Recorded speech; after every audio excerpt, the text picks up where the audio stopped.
What can we learn from the ways of the Xenos? We can learn to hate. How does a soul drinker fight? As cold as the void, and as fast as the bullets from his bolter. What will our fight mean to the galaxy when we are dead? It will mean that the galaxy continues, for without every drop of Astartes' blood, it would crumble and fall. What do our enemies see when they look upon the Astartes? They see their gods and heroes of their corrupted myths, fathered before them and heralding the end of their world.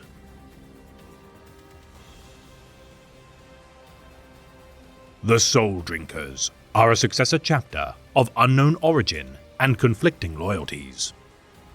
Believed from their inception to be derived from the bloodline of the Primarch of the 7th Legion, Rogal Dorn, records indicate their creation to be prior to the 4th founding. Originally claiming to be that of the revered Second Founding, for untold millennia, the Soul Drinkers charged into battle, shouting invocations such as, "Cold and fast, Soul Drinkers," or "For the Emperor and Freedom." Gifting a relic to each of his chapter descendants, Rogal Dorn entrusted unto the Soul Drinkers a vortex weapon known as the Soul Spear. Retrieved from a derelict world of darkness during the Great Crusade, the blood of great warp beasts had sated the spear's edge and proven a fitting means to hang Dorn's banner on conquered planets wherein he planted its haft. The records of the chapter chronicling their founding members to be drawn from the personal guard of the Black Templar, Sigismund. Among their first recorded campaigns waged would be that of the War of Beasts. Renowned for their service during the Reign of Blood, incited by the tyrannical Hive Lord of Terror, Goj Vandire, the Wars of Apostasy wrought a heavy toll on humanity, incurring the wrath of the Black Templars. Led by the then High Marshal, Sigenandus, an Imperial crusade was declared against Vandire, the Imperial Fists, Firehawks and Soul Drinkers answering the clarion call to destroy this wayward bureaucrat, laying siege to his ecclesiastical palace. Yet for all their vaunted service, the Soul Drinkers' downfall loomed, and during the incident on the starfort of Laconia, the Inquisition would declare the chapter excommunicate traitoris. Finding the location of the long-lost relic of their past, the Soul Spear, following the loss of their flagship, Sanctifier, within the tides of the warp, their campaign enacted to retrieve the quintessential artifact to their identity, stoked tensions between the chapter and the Adeptus Mechanicus. Under orders of the Adeptus Ministorum, Magos Kobotov of the Mechanicus sought to reverse engineer the Soul Spear in order to unlock the secrets of its vortex mechanisms. The feud begun between the Soul Drinkers and Mechanicus, concluding with the destruction of the starfort of Laconia by the guns of the Astartes. Retreating into an asteroid field in order to evade persecution by the Emperor's Holy Inquisition, infighting soon erupted within their ranks as Chapter Master Gorgolian hoped to accede to the Inquisition's demands to kill those of his men who had fought on Laconia. Facing the senior officer responsible for the fall of Laconia in single combat, Librarian Sarpedon, the righteousness of the Librarian's actions would be tested during the Shield Rite to defend his honor. Empowered by mutations of the Changer of Ways, which transformed his body into an 8-legged abomination, Sarpedon slew Gorgolian during the duel and claimed the title of Chapter Master for himself. Intending to use the Soul Drinkers as pawns in its great game, the Chaos God known as Tzeentch watched with glee as the Soul Drinkers' renegades slaughtered all who opposed the rule of Sarpedon. Visited by the demon prince of Tzeentch, Abraxas, the entity offered Sarpedon the long-lost Soul Spear in exchange for their fealty, revealing the chapter's mutations to be the result of the favor of the Architect of Fate, rather than a gift of the Emperor. Ending the demon's life with the Soul Spear, Sarpedon refused to endorse the actions of Chaos and remained steadfastly loyal to the ideals of the Imperium despite his corruption by Chaos. Refusing to betray their oaths to the Emperor, the mutations which now ran rampant within their ranks did little to weaken their resolve. Scuttling their fleet, the chapter then boarded an immense space hulk to use as their new base of operations. Halting the spread of mutations thanks to the efforts of Apothecary Pallas using insight gleaned from the planetoid of Stratix Luminae, The sacrifice of Sergeant Telos and his men to retrieve such knowledge led to their complete surrender to the thrall of the blood god, Khorne. Requiring the purge of chaos-worshipping elements of his chapter, Sarpedon staved off the interference of the Crimson Fists under the command of Force Commander Renes, aided by Drukhari raiders as they attempted to kill Telos. Subduing Telos and allowing for the Inquisition to end his life with Exterminator's bombardment upon his base of operations, the chapter's infighting erupted once more as the Second Chapter War of the Soul Drinkers began. Bargaining the position of Chapter Master to Brother Eumenes in order to unite the chapter to repel the assaults of the Howling Griffins chapter, the so-called Black Chalice chapter, as they would be regarded by the Griffins, survived the persecution. Killing the usurper to his position, Eumenes, following their battle against the Howling Griffins, Sarpedon reneged on his truce to retain control of his position, yet allowed several Astartes to leave the chapter unharmed should they not interfere with his rule. Forging temporary alliances with branches of the Imperium to enable their survival, whilst fighting beside a Mechanicus Explorator fleet against the forces of the Necrons of Salaka, the Tech Priest relayed the Soul Drinker's position to the first captain of the Imperial Fist chapter, Darnath Lysander. Agreeing to a duel to vindicate their actions, Sarpedon fought Lysander in single combat, yet would be bested. His chapter forces taken aboard the Imperial Fist's fortress monastery, the Phalanx, to be judged for their actions. Revealing the ancient war scribe of the Soul Drinkers, Daniaphos, to have been found residing within a crypt upon the tomb world they had fought on, the Imperial Fists brought the Soul Drinkers to be judged, alongside their legendary veteran, during the trial.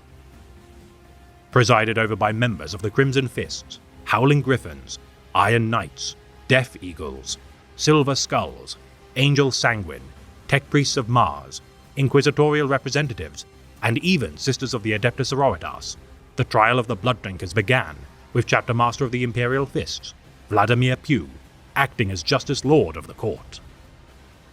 Revealing the Soul Drinkers to not be descended from the bloodline of Rogel Dawn, gleaned from investigation conducted by the Angel Sanguine, this fell truth and innumerable accounts of heresy could never result in their sins being absolved. All but the Iron Knights chapter proclaimed the Soul Drinkers to be heretics, each involved party having lost lives and resources due to their involvement with the Renegades. In truth, this culmination of events was orchestrated by Abraxas and Daniaphos, the millennia in the making schemes of these disciples of Tzeentch, positioning the ancient dreadnought to seize the Phalanx. Freed from their confinement by manipulating members of the Order of the Blinded Eye, the Soul Drinkers located armaments and garrisoned the Librarium of the Phalanx as Astartes of the Howling Griffins, Death Eagles, and Angel Sanguine suppressed their position. As Daniaphos sought to bring to fruition the heretical plans which had been in motion for 4 millennia, with aid from his apostle, Chaplain Iktinos, the pair used the drawn blood from the captured Iron Knight captain, Nicalo, to open the warp gate known as the Predator's Eye, hidden within the monastery by the Dreadnought during the Age of Apostasy. Using Sarpedon and his men as a distraction, Daniaphos summoned Abraxas and its thralls to invade the Phalanx, the renegade Soul Drinkers begging for a chance to aid the Imperial Fists in banishing the forces of chaos.